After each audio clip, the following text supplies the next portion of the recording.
함께 은혜를 나누고자 하는 말씀의 제목을 사람의 계획과 하나님의 계획이라 그렇게 정했습니다. 자, 사람의 계획과 하나님의 계획. 우리는 하루 한 시간에도 여러 가지 계획을 하고 또 진행하며 살고 있습니다. 별다른 이유 없이 잘 진행되기도 하지만 또 뜻하지 않게 틀어지기도 하죠. 중요한 것은 우리의 인생의 큰 계획 속에 과연 사람의 계획과 또 하나님의 계획은 무슨 차이가 있으며 우리는 어떤 계획을 세우고 실행하며 살아가야 하는 것인가, 아니면 그냥 되는 대로 그냥 살 것인가, 그것이 문제이죠. 자, 우리의 계획은 사실 각각 자기 중심적인 계획입니다. 혹은 자기 직업적 중심 계획이겠지요. 그럴 수밖에 없습니다. 왜냐하면 주체가 일단은 나기 때문에 그러겠죠.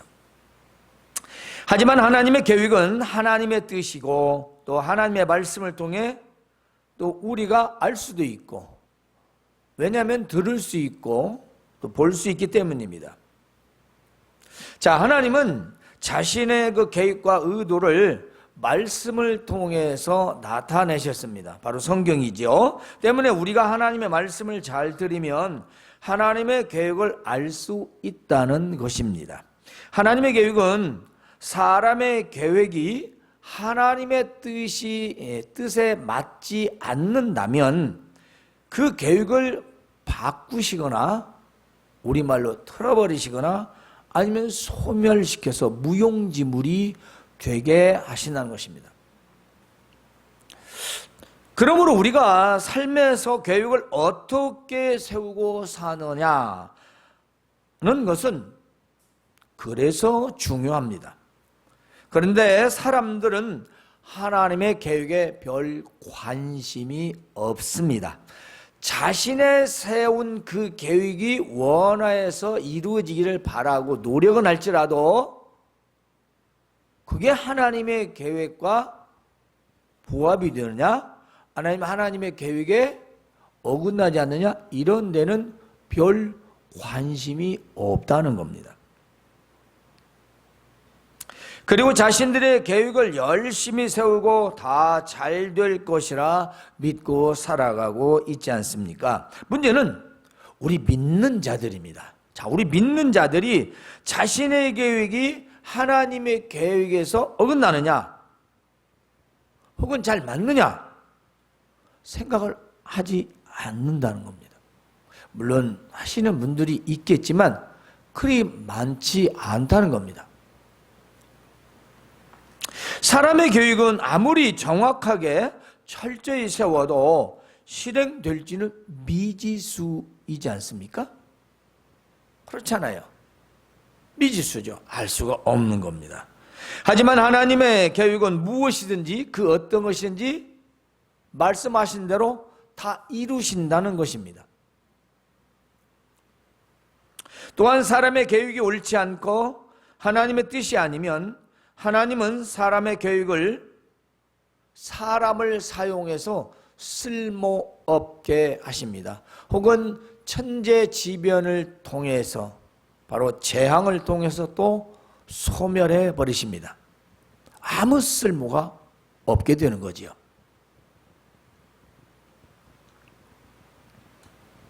지금 예기치 못한 이런 긴 장마와 폭우로 수많은 사람들이 목숨을 잃어가고 있지요.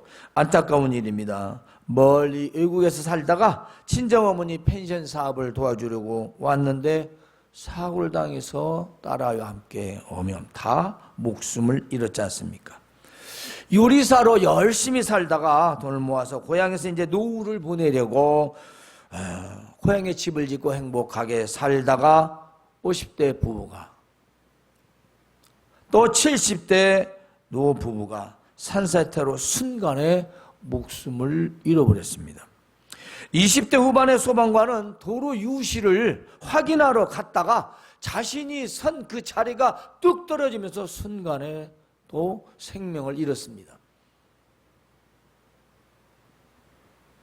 단 몇 초도 되지 않습니다.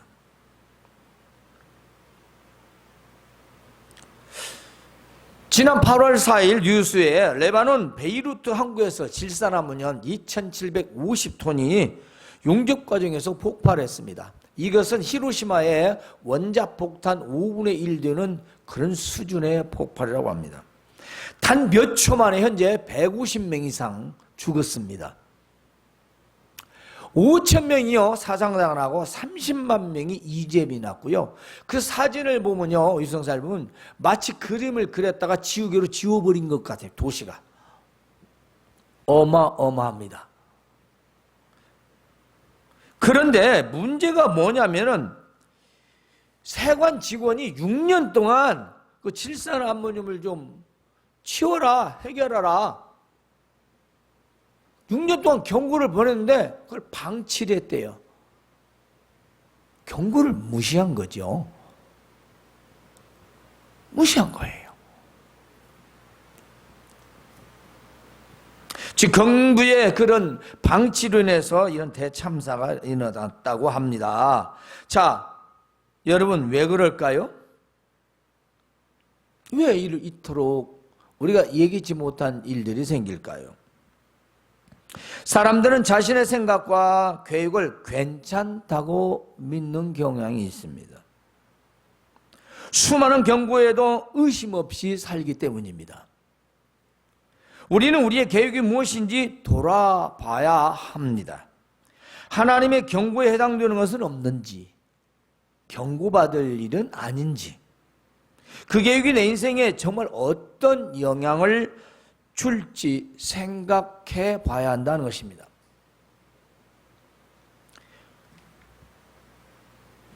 지금 우리가 알다시피 이런 최장장마와 집중폭우에는 일기예보도 맞지 않습니다. 한 방송에서 며칠 전에 일기예보 전문가들 나와서 그 전문가들에게 아나운서가 물었어요. 왜 이처럼 기상예보가 맞지 않느냐라고 물으니 그분이 이렇게 대답했어요. 예를 들어 저 구름 위에 10만 톤이 있는 비구름이 있다. 근데 이 비구름이 싹 지나가면서 그 물이 쏟아지면 소나기고, 그 구름이 천천히 가면서 쏟아지면 폭우라는 거예요. 또 고기압에 의해서 또 어떤 바람에 의해서 옮겨가면 지역도 또 틀려져 버린다는 겁니다. 그러니까 정확할 수가 없다. 아니, 맞출 수가 없는 거다 사실은. 그러면서 가장 좋은 예보는 뭐냐? 시시때때로 비가 내린다는 말이 가장 정확한 표현이다.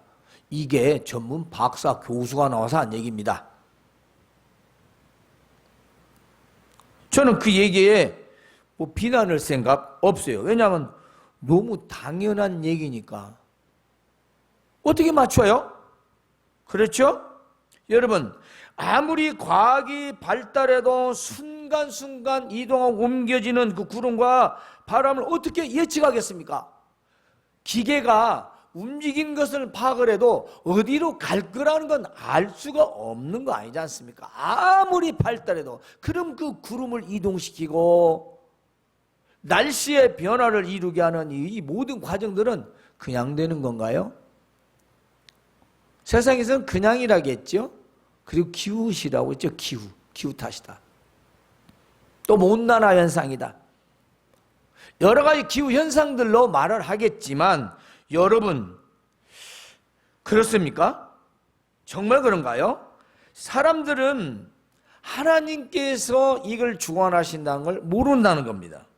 날씨 주관자는 누굴까요? 누굽니까? 이 세상 우주 만물을 주관하시고 다스리는 분 누굽니까? 전혀 생각지 않습니다. 생각하지 않아요. 날씨를 누가 주관해요?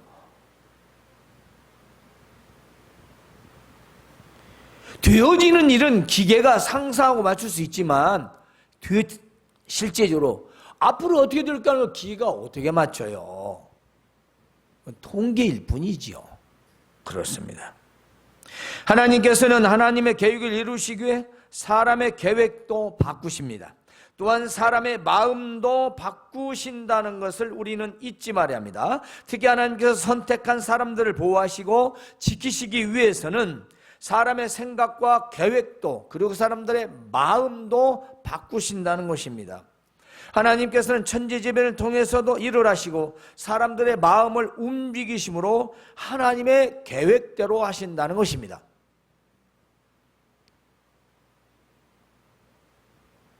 우리 오늘 말씀을 통해서 이 다윗의 상황과 하나님의 계획을 제가 말씀드리려는 겁니다. 자, 압살롬이 누굽니까? 다윗의 아들입니다. 이 압살롬이 아버지 다윗 왕을 반역해서 헤브론에서 왕이 되어가지고 군사를 이끌고 다윗성으로 쳐들어왔어요. 그래서 공격이 오니까 맨발로 도망을 치지 않습니까? 이때 압살롬이 다윗의 모사했던, 즉 책사라고 하죠. 과거의 왕의 책사, 왕의 조언자라고 볼 수 있습니다. 멘토라고 볼 수 있겠죠. 자, 그런데 이런 책사 아히도벨을 청하여서 오게 합니다. 누가요? 압살롬이 아버지의 책사인 아주 이 책략가라고 나와. 책략가, 전술, 전략, 모사가, 머리가 좋다는 거죠. 학식이 많고 아주 뛰어난 사람입니다. 그런데 바로 이 아히도벨을 불러가지고 이제 자신의 뜻을 이루기 위해서 계획을 세웁니다. 그래서 점점 반역이 커집니다. 그러니까 이제 압살롬에게로 돌아온 백성들이 많아지게 되었어요. 이 다윗은 어쩔 수 없이 후궁 10명만 남기고 도망을 칩니다. 바로 신하들과 함께 울며 도망을 치죠. 어떤 사람이 다윗에게 말합니다. 지금 압살롬과 함께 그 아히도벨이 함께 있습니다. 아히도벨이 얼마나 머리가 좋은 사람입니까? 정말 뛰어난 사람이잖아요. 또 다윗을 얼마나 잘 알겠어요. 그러니까 다윗이 아히도벨이 압살롬과 함께 있다고? 그 말을 듣는 순간 우리 성결과 하나님께 여호와여 원하옵건대 아히도벨의 무략 계략을 어리석게 하옵소서 하고 부르짖으며 그 자리에서 기도합니다.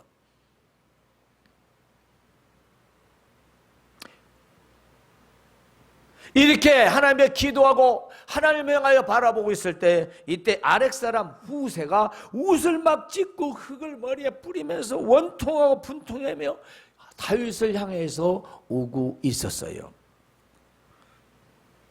다윗이 후세에게 말합니다.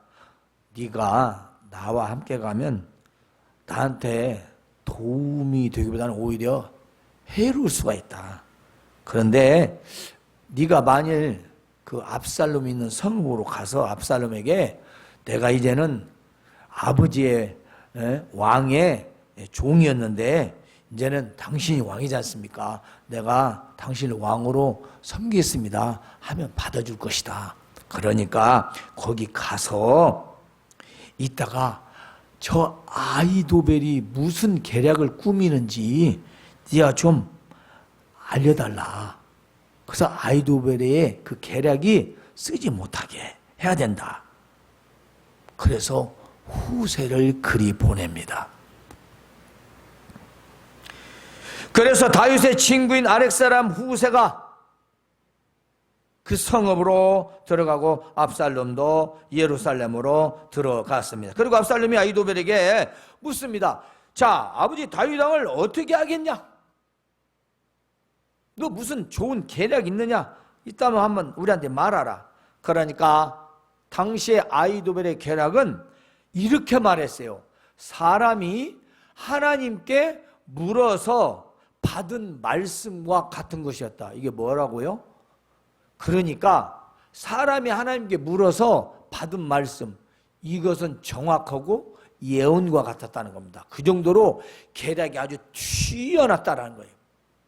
아주 지략가고. 누가요? 아히도벨이.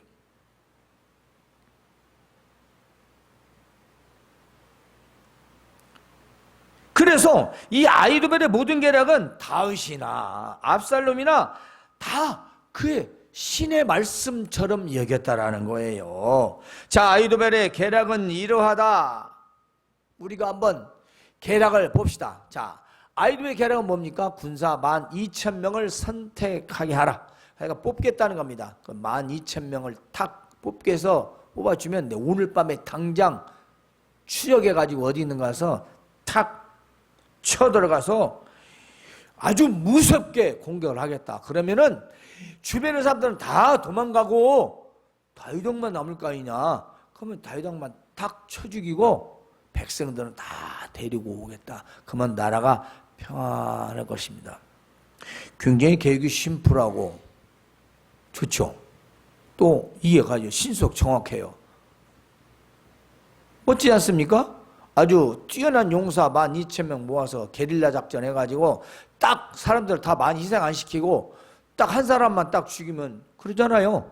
수장만 죽이면 남은 따라오는 거니까 정말 깔끔하고 깨끗한 신속 정확한 정말 지략가다운 그런 계략이에요. 그러니까 이 계략을 들은 압살롬과 이스라엘 장로들이 다 그 말 듣고 다 뭐라고요? 옳게 얘기했더라. 맞아. 그러면 되겠네. 그렇게 해요. 이에 압살롬이 말합니다. 그 아렉 사람 후세도 있지 않느냐? 왜냐? 아버지 다윗과의 너무 절친이니까. 후세는 아주 충성스러운 신하였어요. 친구였고 그 역시 개인적 조언자라고 나와요. 고문이죠. 고문. 개인 고문. 아까는 그 책사고 공식적인 책사고 이 후세는 개인적인 고문. 이게 친구와 같은 무슨 일 때마다 불러서 개인적인 사적인 일도 상의하는 그건 아주 친한 신하이면서 친구였죠. 자, 후세도 불러서 말하기를 우리가 이제 그의 말도 들어보자 이겁니다. 후세가 도착했습니다. 압살롬이 아히도벨의 계략을 말합니다. 아히도벨이 이러한 계략을 세웠는데 어때 이대로 행하는 게 좋겠느냐? 아니면 너도 다른 계략이 있느냐? 이렇게 묻습니다. 말해보라.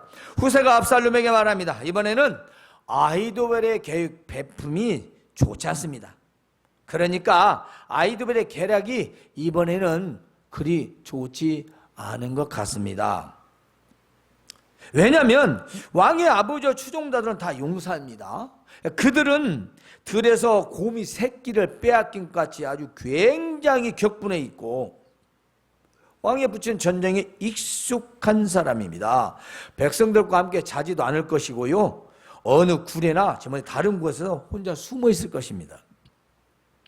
무리 중에 몇 명이 만약에 공격하다가 엎드러지고 죽게 되면 자, 압살롬을 따르는 자들이 이제 당하였고 패하였다 공격하라 하고 소리 지르면 그 소문을 듣는 자들이 비록 사자같이 용맹스럽고 또 용사의 아들이라 할지라도 다 아이고 이제 우리는 죽었네 하고 낙심하면서 도망칠 것입니다. 이는 왜 그러냐면 이스라엘의 무리가 많은 사람들이 왕의 아버지는 영웅이고 추종자들도 용사인 줄 알기 때문입니다. 그러니까 잘못 공격했다가는 되려 당합니다. 그건 별 좋은 방법이 아닙니다. 그래서 저는 이렇게 계략을 세웠습니다. 자, 온 이스라엘을 저 단부터 북쪽에서 부엘사바 남쪽까지 바닷가의 모래처럼 수많은 사람들 다 모아서 당신이 직접 앞에서 이끌고 진두지휘해라. 나가라. 그래가지고 우리가 만날 만한 곳에서 즉 다윗이 어디 있는가쯤에서 알아봐가지고 그때 기습하여 마치 이스라엘 땅에 내린 가지 덮쳐가지고 그를 함께 그와 한 모든 백성들까지도 하나도 남겨주지 말고 싹 다 죽여버리자. 그리고 만일 도망쳐가지고 어디 성으로 들어갔다 그럼 밧줄을 갖다가 성을 매가지고 성 전체를 아예 그냥 돌 하나 남기지 말고 다 강물로 쏟아 쳐 박아버리자. 수장시키자는 겁니다.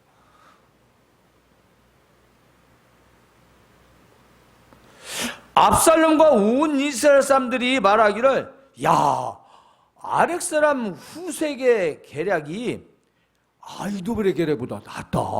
여러분 어떤 계략이 낫습니까?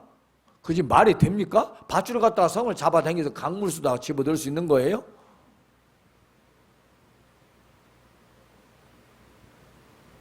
근데 우리 솔직히 얘기합시다. 압살롬 생각할 때 다 죽이는 게 속이 시원하겠어요? 아버지만 죽이는 게 속이 시원하겠어요? 자식인데 아버지만 죽이는 게 낫겠어요? 다 죽여버리는 게 좀 마음이 낫겠어? 여러분 같으면 생각해 보세요. 이거 심리학이 기독교 심리학에서 많이 나오는 얘기예요. 못된 놈 중에 하나 내 마음에 드는 사람이 있는데 내가 알던 사람인데 그 사람만 죽이는 것보다 그 사람들과 다 함께 죽이는 것이 마음에 덜 죄책감을 느낀대요. 무슨 말인지 알아요? 다 죽여버렸으니까. 근데 아버지만 쫙 골라 죽이면 불편하잖아. 어쨌든 자기 아버지인데. 근데 문제는 우리의 인간의 이런 심리학적인 얘기가 아니고 오늘 십자절에 있는 말씀을 잘 들으셔야 합니다. 기억해야 합니다. 뭐라고 하십니까? 자, 갑자기 이 사람들이 아까는 아이도벨의 계략이 참 좋다고 하더니 후세의 계략이 아이도벨의 계략보다 더 낫다고 하는 이유가 뭐예요? 이는 하나님께서 압살롬에게 화를 내리려사 아이도벨의 좋은 계략, 하나님께 좋은 계략이라고 하잖아요. 좋은 계략을 패하게 하시려고 명령하시다. 누게? 바로 천사들이죠. 그러니까 하나님께서 천사들을 통해서 그들의 마음속에 생각을 바꿔버리신 겁니다. 우리가 한번 생각해 봅시다. 그 계략이 그처럼 좋은데 압살롬이 화를 내리는 건 왜 그래요? 압살롬이 그 계략을 쓰지 못하게 합니다. 아이도벨이 문제가 아니라는 거죠. 문제는 압살롬이 반역을 했다는 겁니다. 왜냐? 다윗을 왕으로 기름 부음 받았고 또한 잘못도 없어요. 이에 우사가 다윗에게 사람을 보내요. 이 되어진 모든 계략들을 말하고 그것을 전해서 오늘 밤에 자지 말고 빨리 왕 보고 그 강을 건너라고. 백성들까지 다 큰일 난다. 아주 건너게 하고 이제 그 강은 바로 요단강이었습니다. 바로 요단강을 그 밤에 밤새도록 건넸습니다. 아이도벨은 이제 자신의 그 계략이 시행되지 못한 것을 알고 낙심해가지고 고향으로 돌아가 자기 집을 정리하고 스스로 목매어 죽었습니다. 여러분, 이제 이야기를 우리 한번 좀 더 말씀을 자세히 들어보면 다윗을 살리기 위한 하나님의 계획이랍니다. 자, 아렉 사람 우세는 누굽니까? 다윗의 친구라고 했죠? 다윗이 가장 신뢰할 수 있는 신하였습니다. 아이도벨은 누구였습니까? 다윗의 모사였죠. 책사야, 전략 전술가였습니다. 자, 그런데 다윗을 반역하고 압살롬에게로 갑니다. 왜냐? 압살롬의 세력이 훨씬 강하다고 생각하기 때문이죠. 아이도벨과 이 후세의 계략을 비교해 보면요, 아이도벨의 그 계략은 게릴라 작전으로 해서 비밀리에 찾아가 적들을 흩어버리고 오직 다윗 왕만 죽이자. 아주 정말 군사적으로 뛰어난 전략이에요. 가장 적은 수를 가지고 가장 신속 정확하게 딱 필요한 수장을 딱 처단해버리면 간단한 겁니다. 이보다 더 좋은 계략은 없어요. 자, 아렉 사람 후세는 어떻습니까? 다윗은 그렇게 쉽게 죽일 수가 없다. 왜 그럴까요? 이미 다윗에게 명을 받았고 다윗이 기도를 했고 후세가 다윗을 생각하고 있었기 때문에 하나님 그의 생각을 바꾸신 거죠. 자, 용사가 자칫 몇 명이 선두에서 죽거나 쓰러지면 온천지 소문이 나가지고 군사들이 위축되어져서 위험에 빠진다는 것입니다. 그러니까 이런 계획을 하자는 거죠. 온 이스라엘 다 백성들 와서 한 번에 덮쳐서 백성과 함께 다 싹 쓸어버리자. 만약에 도망치면 그 성도 물에 빠쳐서 아주 수장시키자는 것입니다. 사실 우리가 생각해도 후세의 계략보다는 아이도벨의 계략이 좋습니다. 왜냐하면 적은 군사로 신속하게 처리할 수 있기 때문입니다. 그런데 압살롬은 누구의 생각을 택할까요? 그렇습니다. 후세의 계략을 따르게 됩니다. 그리고 많은 사람들이 왜 후세의 계략을 따를까요? 그렇습니다. 하나님께서 압살롬을 없애는 것, 즉 나중에 죽잖아요. 머리가 걸려가지고 전쟁에서 화를 내리시죠. 즉 다윗 왕을 선택하시고 다윗이 왕이 되기 때문에 하나님께서는 그 일이 이루어지지 못하도록 사람들의 마음을 다 흩어놓으셨다는 겁니다. 아히도벨의 좋은 계략이라고 했습니다. 그래서 그 계략을 물리치라 이 명령했다는 건 하나님께서의 능력으로 그리고 전사들을 통해서 하나님의 전능하심으로 그들의 마음을 바꾸셨다 그 말씀입니다. 이것은 하나님께서 사람들의 마음을 움직이시고 바꾼 거지요. 하나님은 그 일을 능히 하시고도 남는 분이라는 걸 알아야 합니다. 하나님께서는 하나님이 선택한 다윗을 보호하시며 압살롬의 잘못된 반영을 패하게 하시려고 후세를 통해서 아히도벨의 좋은 계략을 쓸모없게 하셨습니다. 하나님의 계획은 하나님의 선한 뜻을 이루는데 목적이 있습니다. 아무리 좋은 계획도 하나님의 선한 뜻에 부합이 되지 못하고 오히려 역행하고, 그죠? 거스르고 불순종하고 배신하고 배은하면 그의 인생의 계획은 어떤 차질이 있을지 모른다는 겁니다. 우리의 계획에 정말 악한과 잘못된 것들은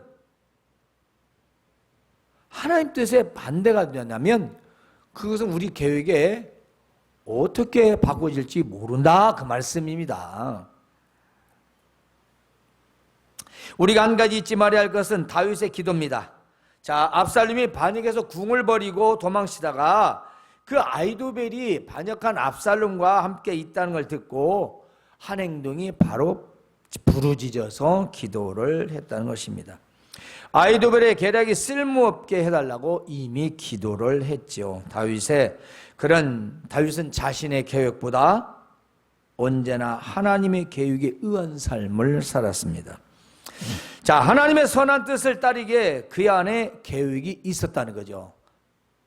그러니까 다윗의 계획은 하나님의 선한 뜻을 이루기 위해서 자신의 계획을 세웠습니다. 그 계획은 하나님을 의지하며 의뢰하며 기도하며 말씀에 순종하며 사는 것이었습니다. 자신이 왕이 되는 것도, 전쟁에 나가서 승리하는 목적도, 왕으로서 부를 축적하는 것도 하나님의 성전을 짓기 위해서 모았고 훗날 아들 솔로몬에게서 성전 건축 자금으로 물려주지 않습니까? 왕의 권세를 가지고 장수의 능력을 가지고 또 왕의 힘을 가지고 모은 부를 자신보다 하나님의 집인 성전을 짓기 위해 모았는데,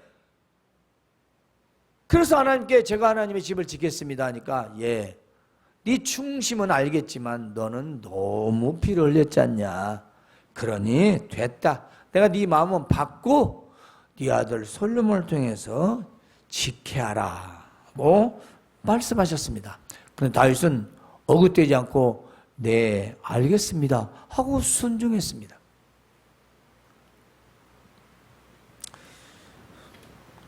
자, 하나님께서 선택한 다윗을 죽이려는 모사는 실패했습니다. 왜 그랬을까요?